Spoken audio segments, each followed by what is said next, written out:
They left a Doberman puppy, stuck in hot asphalt. What happened next Whimper. took my breath away. Whining. I saw him right in the middle of the road.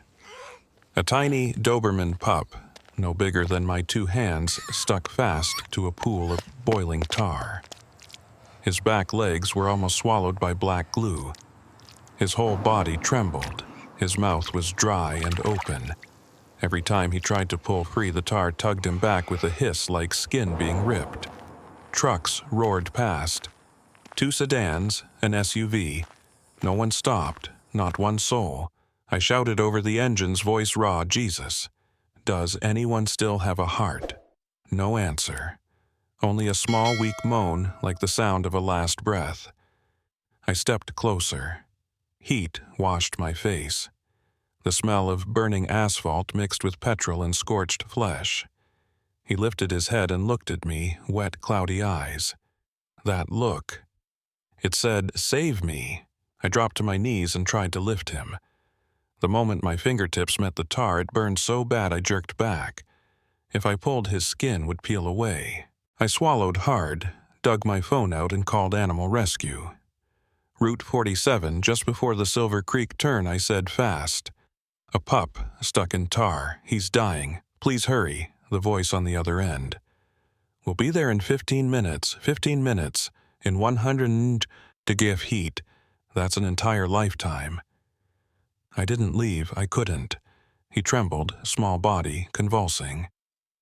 I took off my jacket and draped it over his head. In seconds, the dark cloth started to smoke.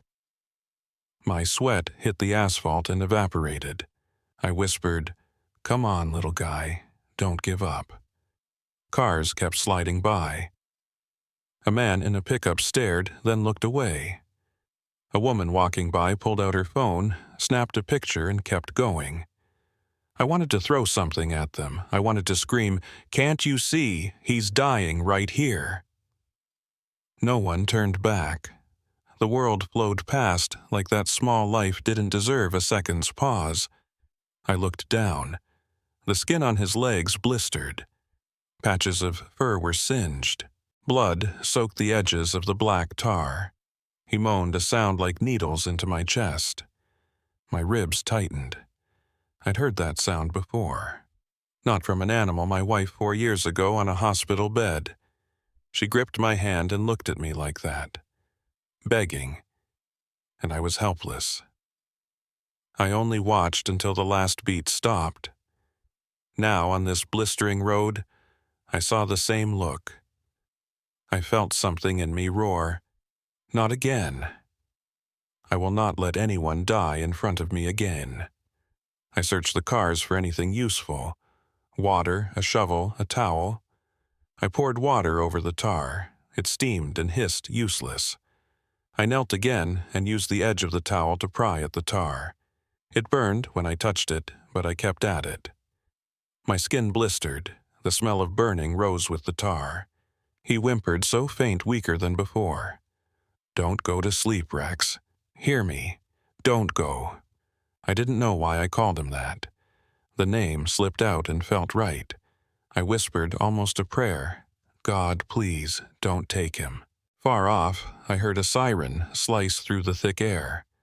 A thin, high sound. Rescue. Finally.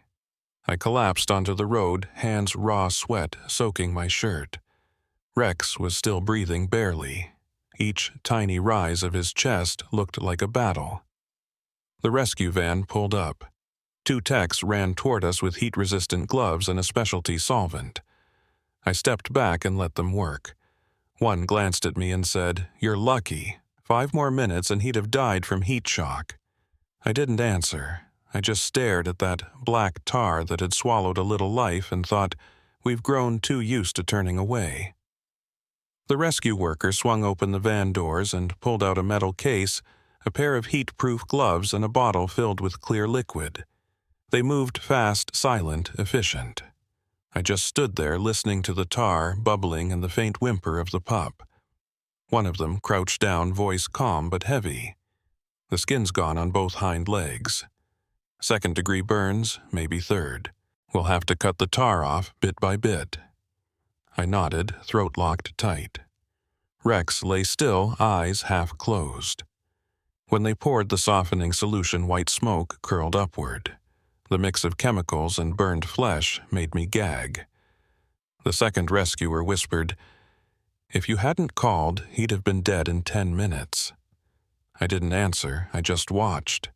Each time the small knife slid under the tar, Rex jerked, whimpered, then went quiet.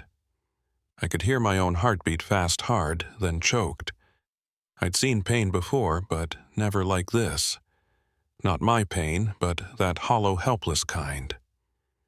The same feeling I had the day my wife lay gasping for breath while I could do nothing except hold her hand as it went cold.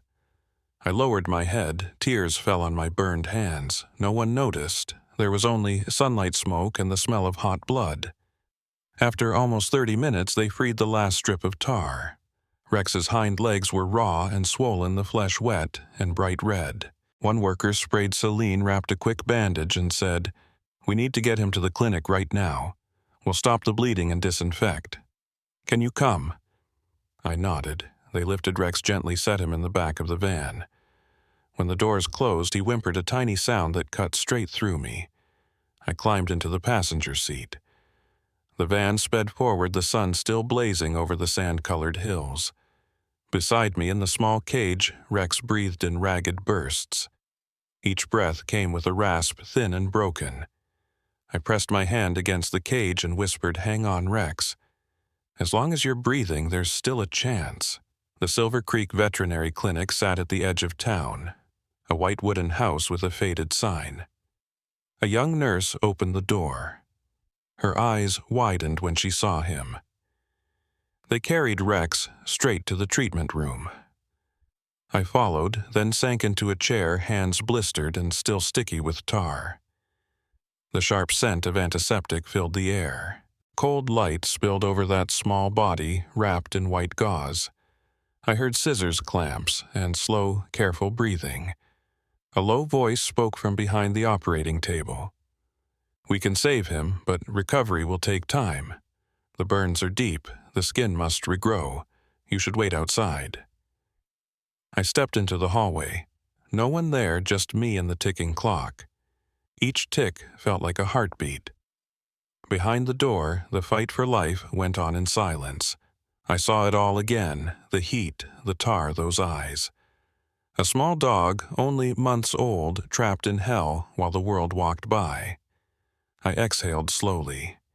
We build towers, reach for Mars, and yet we can't stop for 2 seconds to save a life right beneath our feet. Then a soft click. The door opened. The nurse came out, collar damp with sweat, but a faint smile on her lips. "He's out of danger. Sleeping now. With good care, he'll be standing in a few days." I rose, a weight lifted from my chest. "He'll live?" "Yes. The burned skin will heal. It'll take time, but he's strong." Through the window, I saw Rex lying there, hind legs wrapped in white thin chest, rising steadily and slowly. Light from the window glinted on his damp black fur, shimmering like dying embers. I whispered, "You did it, kid. You made it." The nurse smiled softly. "When he's recovered, you can take him home if you'd like. He'll need someone with a heart." I looked at her but said nothing. It had been a long time since I'd heard anyone talk about heart in a town that seemed to have forgotten what that meant. I took one last look at Rex before stepping outside. The Silver Creek sky still burned bright, but inside me something shifted. A faint, fragile spark, like the first heartbeat of a miracle just beginning. 3 days later, I went back to the Silver Creek Clinic. The vet told me Rex was awake, eating a little, and ready to go home. I hadn't planned on that, bringing another living soul into my life. Not when I was still wrestling with the emptiness inside my own chest. But when I looked through the glass and saw him struggling to sit up, his hind legs wrapped in white bandages. His eyes lit up the moment he saw me. I knew I didn't have a choice anymore. I signed the papers and carried him to the truck. He was so light I was afraid I might break him just by holding on too tight. In the back seat, he lay still, head resting on the cushion. Every bump made him whimper softly. I whispered, "It's okay, Rex. We're going home." My house sat on the edge of town, a faded gray cabin with a yard of red sand, and a line of dead cacti along the fence. Inside, there was nothing but a rocking chair, a small kitchen table, and picture frames covered in dust. I laid Rex down on a blanket by the window. He curled up, hind legs trembling, breath heavy. I poured him some water and set out a bowl of thin porridge. He didn't eat. He just looked at me silent. So I sat down beside him. Neither of us spoke. A man and a dog, both carrying wounds no one could see.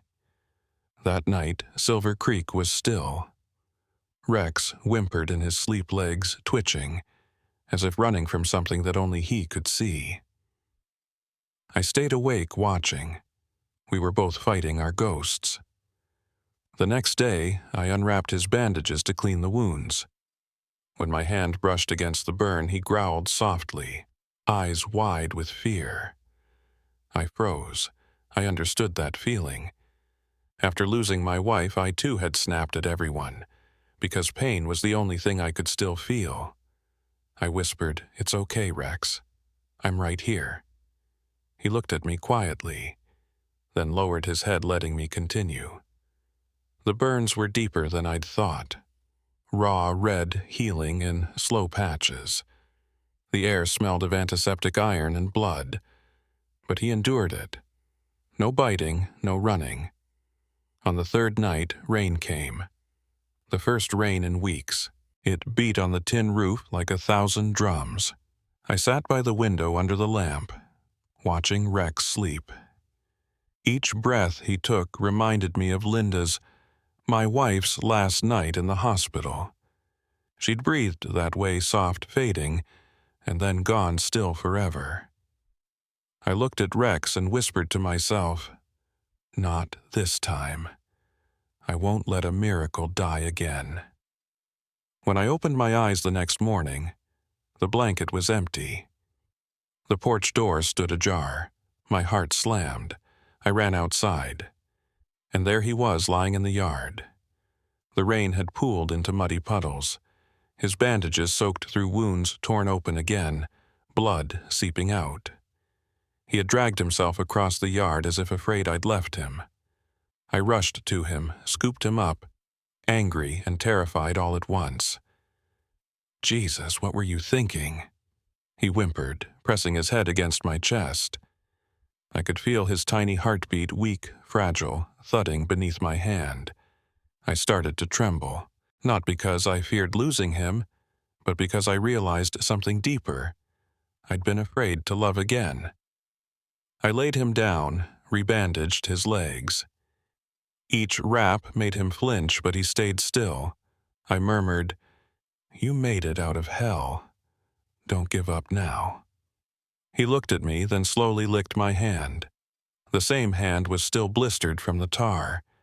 That small touch tightened something deep inside me. No more fear, no more walls. Just two beings, both burned by life, both trying to heal each other. Days passed. Rex began to walk again in the yard. Each step trembled, but he never stopped. I laid down wooden planks so he wouldn't slip. He looked at me as if to say, "I'm still here." And I smiled.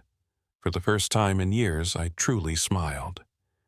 That night, I turned on the old radio. The same song Linda used to love filled the room. Rex lay beside my feet, head resting on my boot. Outside, the desert wind brushed through the dead cacti, and in the quiet music I could hear that small heartbeat again. Steady, brave, alive. I whispered, "We're going to live, Rex. Both of us." And I knew in that moment the old house on the edge of Silver Creek, it wasn't empty anymore. 2 months have passed since the day I brought Rex home. The wounds on his legs had closed. New fur was growing uneven darker, where the burns had been like scars carrying a story of survival. Every morning, when the first light slipped through the window, he would already be at the porch waiting for me to open the door. We had a routine now, walking along the dirt road that led to Highway 47, the place where I'd first found him. Every time we passed that spot, my chest tightened.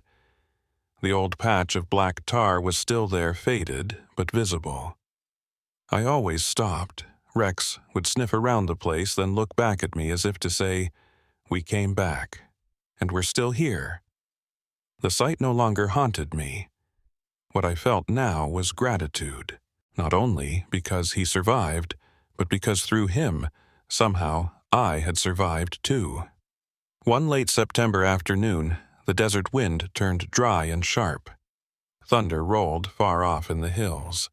I was sorting tools in the shed when a sudden crack split the air. A blinding flash, then the sound of electricity exploding outside. A power pole had been struck by lightning. A live wire snapped and fell into the yard just a few yards from the door. I ran out. Sparks flared, the wire hissing and spitting blue light. Smoke coiled upward. Rex was there. He barked wildly, circling me, trying to push me back. "Rex, get away!" I shouted, but he didn't move. Another arc of electricity hit the ground close enough to sting my skin. I lost my balance and slammed against the wall. A wooden beam caught fire flames, licking up toward the porch roof. Dizzy vision blurring, I coughed as smoke filled my throat. Through the haze, I heard Rex barking, desperate, furious. Then claws scraped against my shoulder. He was trying to drag me out. He pulled, inch by inch, growling and whining between each breath. I could feel his hot breath on my face, hear his cry mixing with the crack of burning wires. My hand brushed his fur, rough and coarse where the scars had grown. I whispered, "Go, Rex. Don't come back." He didn't leave. He bit my sleeve and yanked hard. The fire had already reached the doorway, smoke rolling thick around us. All I could see was red light and flame. And then in that split second, I heard Linda's voice in my head, "John, don't let go." I forced myself up, following Rex's pull. We stumbled through the doorway, rolling into the dirt outside. Cold air hit my face.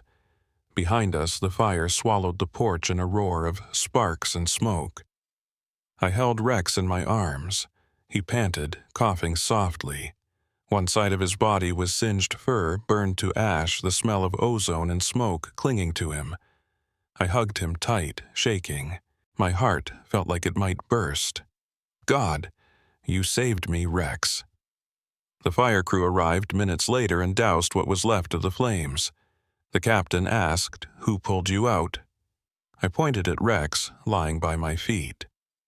He looked down, nodded, and murmured, "That's a good dog. A damn good dog." That night, I took Rex back to the clinic. The vet said the burns were mild. He'd be fine. I stayed by his side through the night, my hand resting on his back, feeling every breath. I whispered, 4 years ago, I let the one I loved slip away. But today, because of you, I remembered how to hold on to life again. Rex said nothing, just tilted his head and placed his paw over my hand. The skin there, once raw and torn, was now rough and healed, proof that pain can turn to strength if love stays long enough. A month later, I rebuilt the porch. Right by the steps, I nailed a small wooden sign. The letters were carved deep, Rex the one who didn't look away. People in town stopped to read it.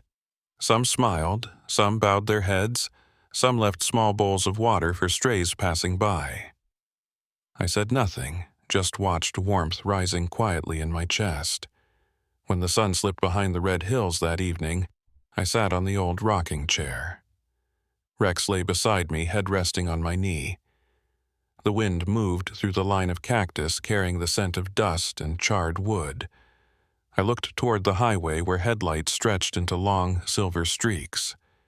Years ago, I thought my life had ended on that road. But tonight I understood. Some miracles don't come from heaven. They come from the courage of a small, faithful heart. I placed my hand on Rex's head and whispered, "Thank you for making me believe in people again, and for teaching me that kindness doesn't need a reason." Rex lifted his head and barked once soft, steady. The sound carried far across the silent desert. I looked up at the Silver Creek night sky. No stars, just a pale, lonely moon. But I knew somewhere out there Linda was smiling, and for the first time in years, I was home. That morning, Silver Creek was completely still. No cars, no sound. Only the desert wind whispers through a line of dead cactus. Rex was walking better now. His hind legs still limped, but he could run short stretches around the yard, tail arched, eyes bright like a child seeing sunlight for the first time. I sat on the porch, a steaming cup of coffee in my hands, watching him bounce through the yellow grass. For the first time in years, I felt peace. But peace in Silver Creek never lasted long. By late afternoon, the sky turned the color of molten copper. A hot wind rose, dragging fine dust across the desert plain. I went inside for just a minute to find a coil of wire to fix the fence. When I came back out, the yard was empty. The gate was ajar. Then I heard it barking. Rex's voice, coming from the direction of the highway. My heart seized. I ran, across the sand, past the brittle shrubs, until I reached the same stretch of road where I'd first found him. Rex was standing in the middle of it. 2 trucks were barreling down, horns screaming, and in front of him a smaller stray dog trembling, frozen between the lanes. Rex didn't move away. He stood between the puppy and the trucks, barking wildly, defying death itself. "Rex, get back!" I shouted, but the wind swallowed my voice. The horns blared.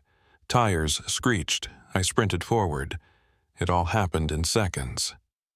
By the time I reached him, Rex had been thrown to the shoulder of the road. The sound of the impact was sharp and hollow. And then everything went silent. I dropped to my knees and gathered him up. His hind legs, the same ones that had once been burned, were torn open again, blood soaking into my hands. Rex whimpered once softly and rested his head against my chest. I started shaking. "No, not again, Rex, not this time." Images flashed Linda on the hospital bed, her hand growing cold in mine.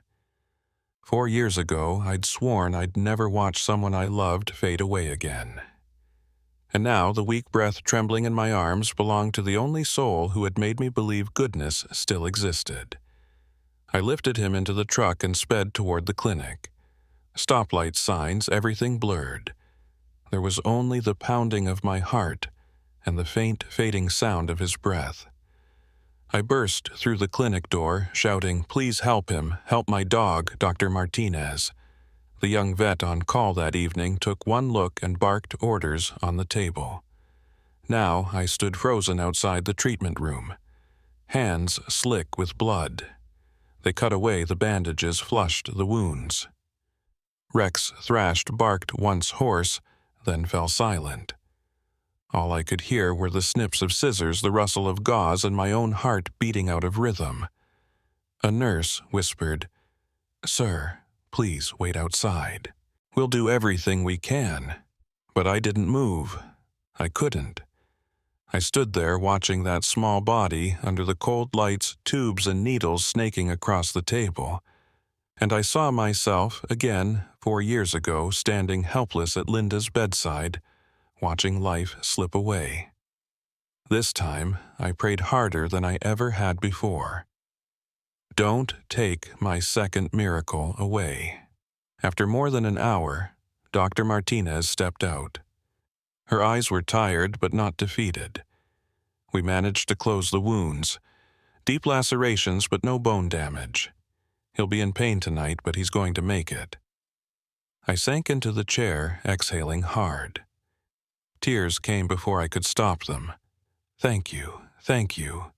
She gave me a small smile, hand resting on my shoulder. "You saved him once, and now again. But maybe he's saving you, too.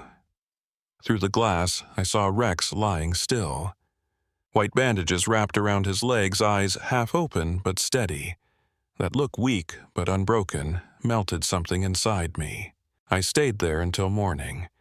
When the first light gilded the eastern ridge, Rex lifted his head, tail twitching faintly. I laughed through a blur of tears. "We did it again, kid. That's 2 for us." I knew the wounds would heal, but the lesson he'd left behind would stay forever. That kindness always comes with a cost, and yet it's the only thing that keeps us truly human. 3 weeks after the accident, Rex was walking again. His hind legs were still weak, but he could manage a few shaky steps around the porch. I built a small wooden platform for him right where the morning light spilled through. He liked to lie there with his head resting on my leg ears, twitching to the crackle of the old radio, the same one Linda used to love. I thought the worst was over. I was wrong. That afternoon, the wind changed. The air turned sharp and dry, thunder flickering across the red hills in the distance. I was in the shed fixing a few boards when it happened. A sudden boom. A blinding flash ripped through the window. Lightning had struck the power pole behind the house. Fire erupted instantly. I ran outside. Black smoke rose fast, the smell of burning wires biting the air. The wooden pole splintered, flames crawling up toward the porch roof. I reached for the hose, nothing. The line had burst weeks ago during the drought. Rex stood at the door, barking like mad. "Inside, Rex, go," I shouted. He wouldn't. He circled me, barking louder, then looked up at the flaming roof as if to say, "Run!" A small explosion. Flames swallowed the doorway. I stumbled back, smoke filling my lungs, throat burning raw. I tried the side door. It was jammed tight. The fire spread fast, heat pressing in from every side. I coughed, hard eyes stinging, then dropped to my knees. I remember that feeling. The suffocating weight, the world dimming, the body giving up. It was the same as Linda's last night. I heard my heartbeat slowing, thunder fading away. Then something touched me. Hot breath. A hoarse bark. The sound of claws scraping against the floor. Rex. He was trying to pull me out. He bit my sleeve and yanked hard. I felt the fabric tear my body, dragging across the floor. Smoke thickened, sparks exploded overhead. Through the haze, I saw his eyes, catching the firelight glowing like twin embers. "Go, Rex, get out," I whispered. But he didn't. He turned back, pulled harder, then ran toward the door, barking again and again. I heard the shatter of glass, then a rush of cold air. Rex came back through the smoke, bit my jacket and dragged me through the broken frame across the dirt out into the open. The cold air slammed into my face. I collapsed, coughing, choking. Behind us, the roof caved in fire, spewing skyward like a monster unchained. Rex lay beside me, gasping. Fur scorched along his shoulder, blood trickling from his neck. He looked up at me, eyes blinking slowly. I crawled over and wrapped my arms around him. "God, Rex, you saved me." He stirred weakly, tongue flicking against my cheek where tears and ash had mixed into one. I trembled, not from fear, but from the realization the creature the world once left to die had just given me my life back. In the distance, sirens wailed. Neighbors gathered and someone shouted, "Walker's alive." The dog pulled him out. I heard them, but didn't answer. I just stroked his head, whispering between shallow breaths, "Good boy, you did what no one else ever could." That night, they took us both to the town clinic. The burn on his shoulder was deeper than I'd thought. The doctor dressed it carefully and said, "He saved you. But if help had come 10 minutes later, neither of you would have made it." I sat beside his small cot, watching him sleep. His hind legs were wrapped in white, his back singed, but his breathing steady. On the table beside him lay the makeshift leather collar I'd crafted just a day before, still intact. I whispered, "You didn't just survive, Rex. You saved my life again." Outside, Silver Creek was quiet. A soft rain began to fall, the first in months. Raindrops tapped the metal roof, hissing as they met the lingering ash. In the dim clinic light, I looked at Rex and finally understood redemption doesn't come from words, but from what we choose to do. Tomorrow, the house might just be a pile of charred wood. But because of him, I'd regained something I thought I'd lost forever.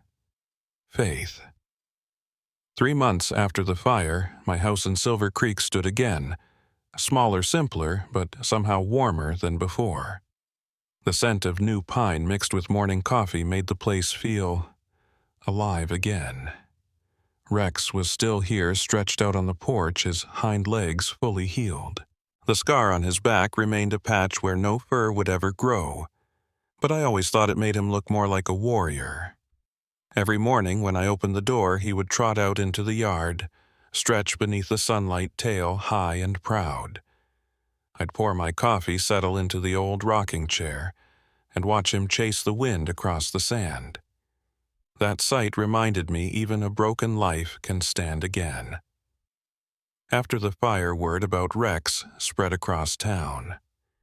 People told the story of the dog once left to die on the road, the one who'd been trapped in molten tar, who later became the one who saved a man's life.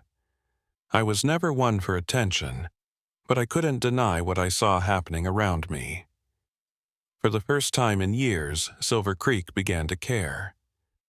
Drivers slowed when they saw animals by the roadside. A kid left a bowl of water on his porch. An old man brought leftover bread to the park. No one told them to. They just remembered the story of Rex. I carved a new sign and hung it by the porch. Rex, the one who didn't look away. The one who didn't turn away. People would stop, read it, stand in silence for a moment and smile. I thought, if Linda were still here, she'd have loved this. She always believed kindness spreads like light. One small spark, and darkness begins to fade. One late autumn afternoon, I took Rex out to the field behind the hill. The grass there had burned months ago, but now patches of green were pushing through the ash. The sun dipped low, painting the red mountains in copper. Rex walked more slowly these days, but his eyes, they shone brighter than ever. When the wind swept through, he lifted his head, took a deep breath, and looked at me, a calm, steady gaze that seemed to say, "We're home now." I sat down beside him, my hand resting on his neck. "Yeah," I whispered, "you're right, Rex. We went through hell, and we made it out alive." The desert wind ran through my hair, carrying the scent of wet earth after rain. I looked toward the old road, the place where I'd once found him trapped and trembling in tar. Now a small wooden sign stood there. Someone had carved the words, "Don't look away. Stop, because you might be staring at a miracle." I didn't know who wrote it. Maybe a stranger, maybe someone who believed again. But I knew one thing: Rex had left his mark, not just on the road, but on the hearts of those who had once walked past indifferently. Night fell. I lit a small fire in the yard. Rex curled beside me, eyes half closed, the flames reflecting in their dark brown depths. I thought of Linda, her voice, her laughter, her words. "John, don't be afraid to love again." I smiled faintly.